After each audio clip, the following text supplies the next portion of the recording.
Welcome to In the Arena. I'm your host, Mindy-mcalindon. Today, we're joined by Peter Sepp. He is president of the National Taxpayers Union. It is one of the nation's leading voices for fiscal responsibility and government accountability. Pete has spent decades helping Americans understand how federal policies impact taxpayers as well as the broader economy.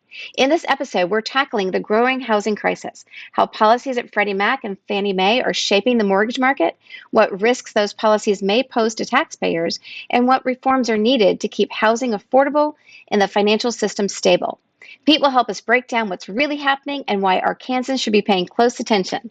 Pete, welcome to the program. Great to be here. Thank you. Well, I appreciate you joining me today. Before we get started and get into housing, just tell us a little bit about what led you to the taxpayer advocacy group and what the work that you do with them. Well, a full 37 years ago, I was an out-of-college kid who wanted to work in Washington, D.C. for Congress. I then realized after interning for a congressional campaign that just wasn't for me. I wanted to get into national security policy of all things, but the National Taxpayers Union was the first organization to respond to a letter I sent with my resume. They said they had a job answering phones. And that's the way I started at the organization. That is fantastic. Boy, that was a cold call for sure. Good for you. You must have had a good resume to get their attention. Well, tell me a little bit about the National Taxpayers Union, or NTU. What do you monitor? How do you respond to federal policies? Just kind of give us, for listeners that are unfamiliar with it, just tell us what y'all do. We're a nonprofit, nonpartisan citizen group founded all the way back in 1969 to work for lower, fairer, simpler taxes, more responsible, less wasteful government spending at all levels, and accountability from public officials at all levels. Taxpayer rights is a major concern of ours. That not only means rights before the IRS when you have a tax dispute, but the right to keep more of what you earned. And that often takes the form of constitutional tax and expenditure limitations, especially at the state level. We also have a public interest litigation arm that stands up for taxpayers in court on precedential cases. We just won one in Colorado defending one of the strictest and best constitutional tax and expenditure limits in the country. Is that the Tabor? Yes, that you defend? yes, oh, indeed. Nice. We sued the Lower South Platte Water District for approving a tax increase without voter approval. The Colorado Supreme Court affirmed our case, and we just won a settlement on behalf of taxpayers of the water district. That's going to be very important going forward because a series of court cases have chipped away at Tabor for a number of years. This is one of the first victories. That is great. Congratulations, because that has been a tough fight. We looked at passing something like Tabor here, and we've not been successful yet in Arkansas. So hopefully we'll get there. Okay, so as I understand it from what you've said and from what I've read and talked about, you really are the voice of the people, the voice of the taxpayers to the federal government. Is that an appropriate way of kind of phrasing what you do? Yes, indeed. Okay. And which is great, because in reality, as a taxpayer, we don't have that many voices. A lot of special interests have voices in DC, and it's great to have y'all there fighting for the taxpayers. So thank you for that. So let's jump in. We're going to talk about the Federal Housing Finance Agency, or FHFA. But before we do, can you explain to us Fannie Mae and Freddie Mac and why I care as a taxpayer about these government-sponsored enterprises? Yeah, this is a huge issue. Government-sponsored enterprises kind of have a foot in both the public and private worlds. Fannie Mae and Freddie Mac were set up to bundle all of the mortgages that are guaranteed by the federal government across the country, sell them as securities to private investors, and in so doing, create what's called liquidity in the mortgage market. In other words, allowing the free flow of capital, in theory, to make mortgages more affordable, more plentiful for homeowners. But here's the catch. As government-sponsored enterprises, they have not only private investors, but public backing. For many, many years, Fannie Mae and Freddie Mac had what was called an implicit guarantee. Many said, well, they're too big to fail, but taxpayers will never have to bail them out because they have investors as the first line of money in case they ever got into trouble. Well, unfortunately, it didn't work out that way. Back in 2008, during the last housing crisis, the big financial meltdown, the implicit guarantee became explicit, and taxpayers bailed out Fannie-Mae and Freddie-Mac for the tune of almost $200 billion.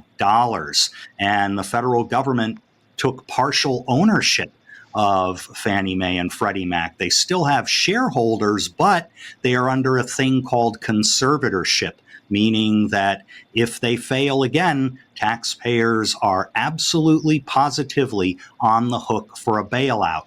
There are proposals to try and spin Fannie Mae and Freddie Mac off into the private sector, break them up somehow, sell it all to private investors, but those proposals haven't gone anywhere. And so what we have is another ticking time bomb. If Fannie Mae and Freddie Mac make bad decisions about how they bundle their mortgage securities or what they end up guaranteeing, taxpayers could be on the hook for yet another bailout, and it could be huge when you think of the fact that they are involved in upwards of 13 trillion with a T dollars in mortgages. I mean, that's Wow. 1/3 the size of our entire national debt, and it's all off the books. I mean, that's not part of the national debt. That's a separate liability.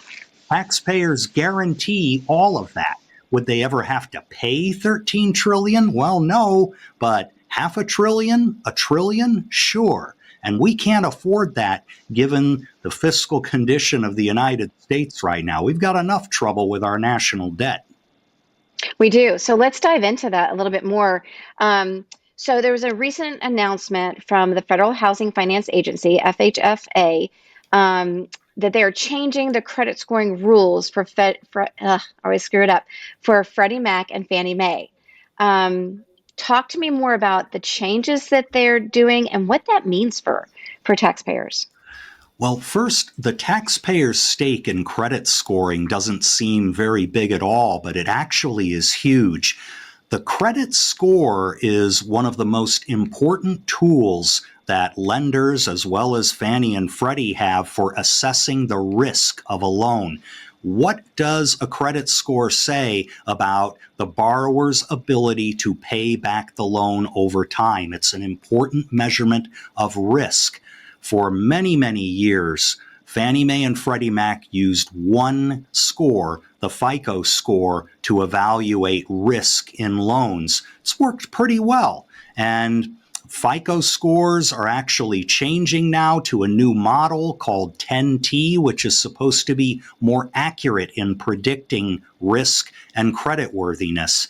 Well, along came the Federal Housing Finance Agency, which is supposed to be the safety and soundness regulator of Fannie and Freddie. They came up with a ruling at the behest of Congress to say, well, we're going to have competition in credit scores. We're going to allow Vantage Score, another type of score, to be used alongside the FICO score. Okay, this was forced competition. Again, Congress mandated it to happen after a rulemaking process at FHFA. They issued this proclamation. Now there can be two scores used. Our concern when that happened is, well, are you doing this because you want more accurate and complete scoring, or are you doing it because you want another score that's simply going to let more loans through the door, regardless of how risky they are?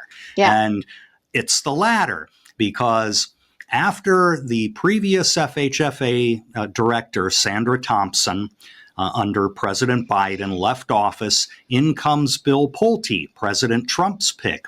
Well, we thought, maybe Mr. Pulte will reevaluate this and reorient the whole scoring system toward what it should be, accurately predicting risk.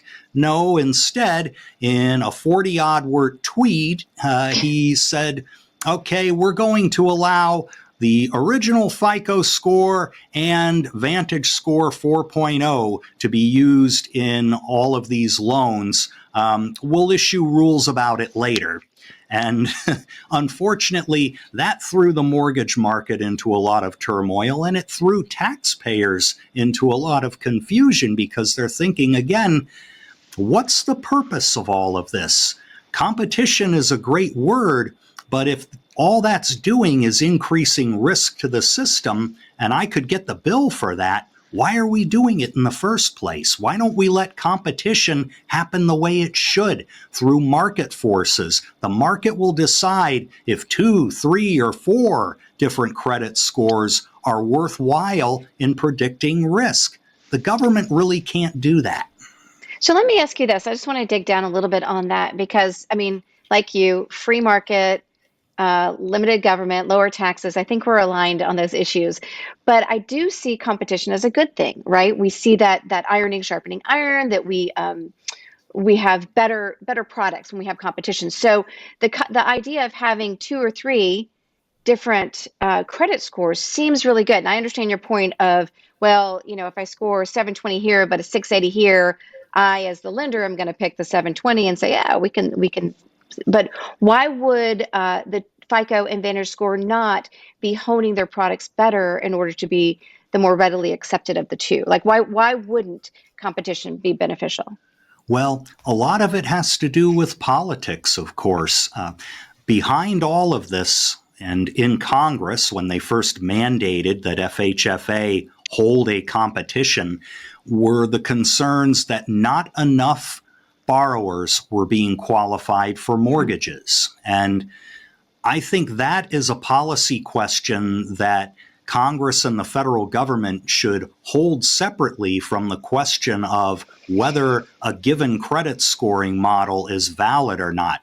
The credit score is the score. It should not be tampered with to achieve a political outcome, which is letting more people into mortgages. What we should be doing, and what Congress didn't do, was say, okay, we're going to leave the credit scoring models alone. We're going to let them enter the market and let the market judge whether they're accurate or not. But we're going to provide subsidies for those who are scoring too low to get a mortgage. I might not necessarily agree with putting taxpayer dollars on the line that way, but at least it's more honest than trying to rig a competition that the government says is being fairly held and fairly evaluated when it really isn't. They mandated in the first place that FHFA have this competition. FHFA has never released the results of this so-called bake-off. In other words, what went into the decision to allow these two scores. So we don't have transparency. We don't have a view into how the process went. And so we're all left to wonder here, again, was this politically motivated as a way to qualify more mortgages regardless of risk, and Congress simply doesn't want to do that overtly? This is an important question for taxpayers because hundreds of billions of dollars of their money might be on the line if a lot of risky loans get made the way they were back in 2008, simply because a new type of credit score justified it. So let me ask you this, and not to be, fear-mongering, but I do hear a lot of those echoes of 2008 in what you're saying.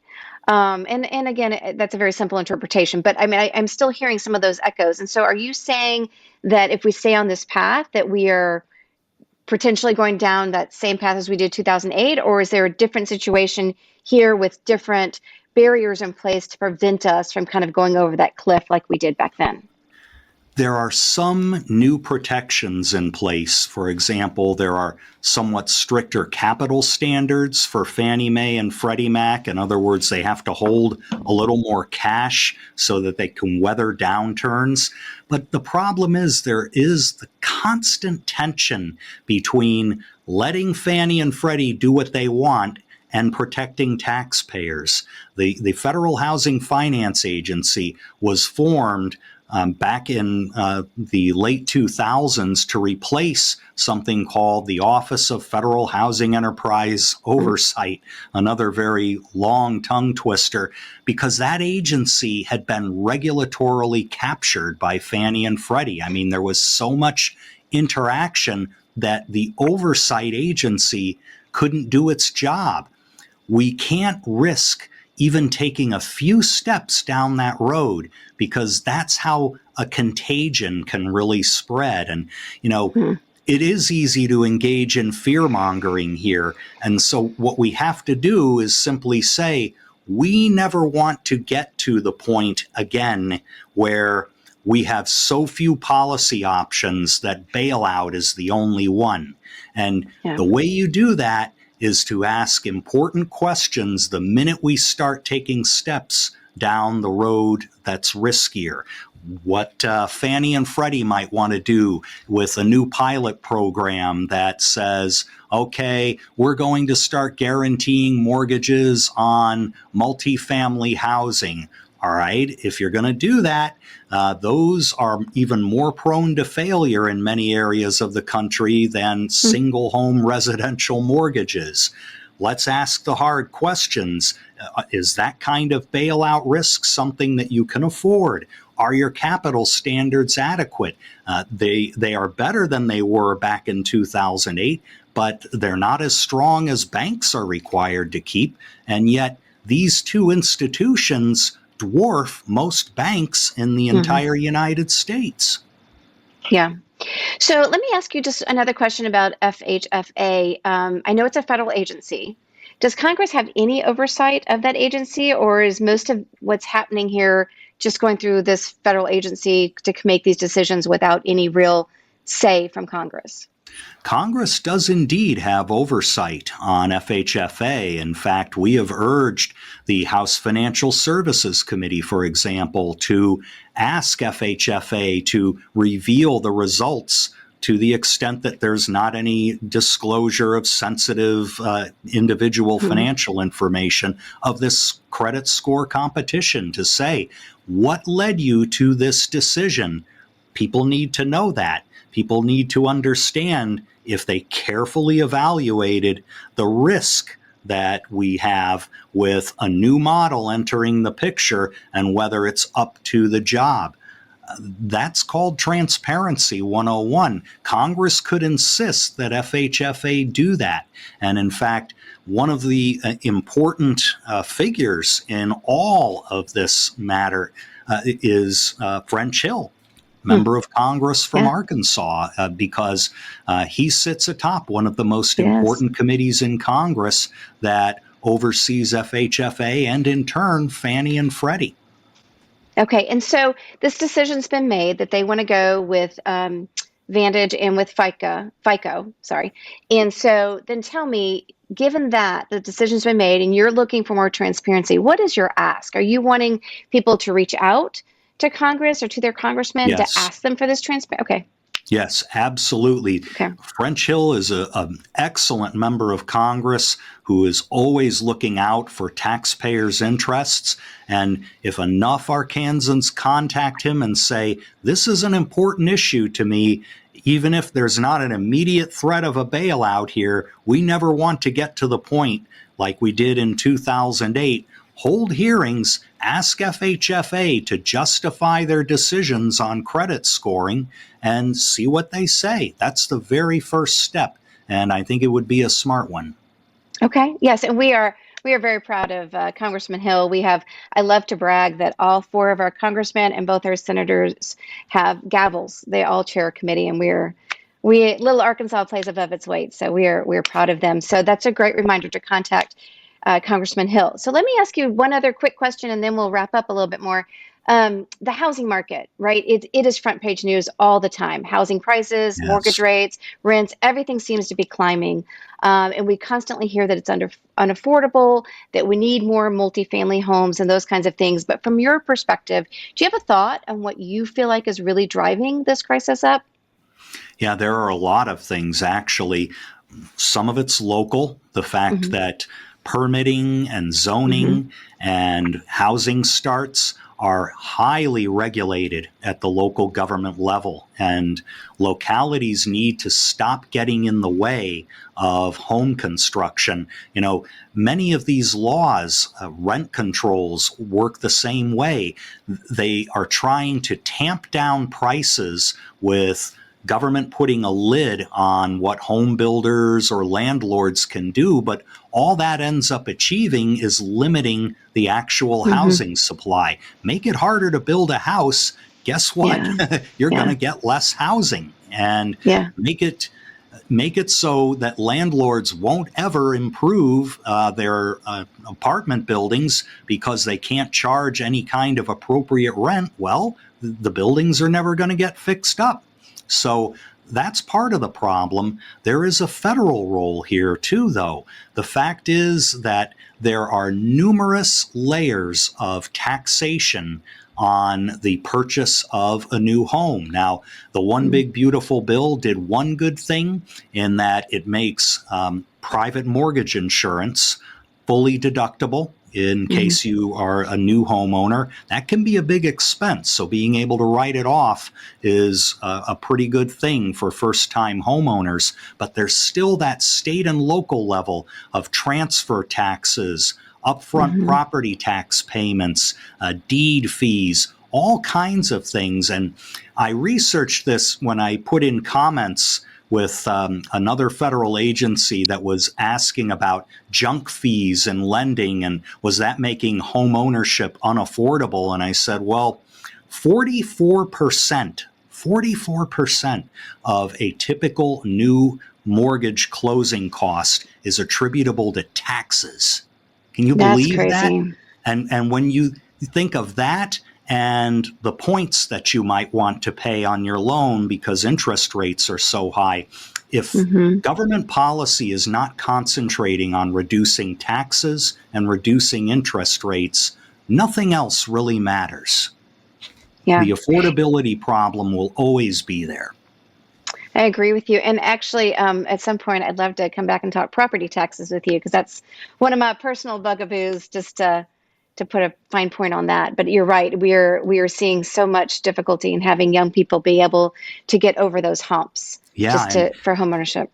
And I can tell you, my organization very recently put out a paper on the truth in taxation concept for property tax limitation. And Utah has done a very good job with that law. Arkansas can as well. So I'd love to talk more about that. We will definitely do that. Well, before we wrap up, where can folks go to learn more about your organization and this issue?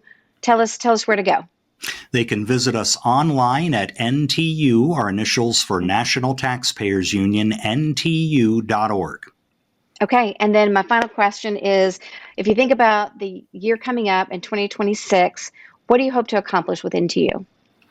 We must finally get the federal government's finances on a more sustainable path. We have made some progress with Medicaid reform, with rescissions to the federal budget, but we are still far, far into the deficit hole. Congress must get more serious about that. That's going to be very difficult, but there's also taxpayer rights legislation, the fifth bill that I have worked on to restrain the IRS, give taxpayers more protection when they have a dispute with the tax agency. It's called the Taxpayer Assistance and Service Act, and that has a good chance of passing, if not late this year, then early next year. It's a bipartisan bill, and I'm sure that that will make taxpayers' lives a little easier if we can get that done. Well, that is great. And those sound like great things to accomplish next year. So I wish you all the luck. Pete, thank you so much for joining me today. And I will look forward to connecting with you soon on property taxes. Yeah, it's been a pleasure. Take care. Well, I hope you've enjoyed our conversation today with Pete Sepp. He's the president of the National Taxpayers Union. And the National Taxpayers Union is the voice of taxpayers to the federal government. And as we talked, it's great to have a lobbyist for the taxpayers. And they are there fighting for fiscal responsibility, government accountability, as well as transparency. We talked a lot today about the growing housing crisis, not just that housing prices are going up or that people find them unaffordable, but also looking at the loans that are being made through Freddie-Mac and Fannie-Mae in making sure that taxpayers are not on the hook because of decisions that are being made through the Federal Housing Finance Agency, where they are trying to get loans into more people's hands, which is great, but we want to make sure that those are loans in the hands of people who are able to pay back the loans given to them and not put it on the back of taxpayers. So I hope you enjoyed the conversation, and I look forward to seeing you next week in the arena.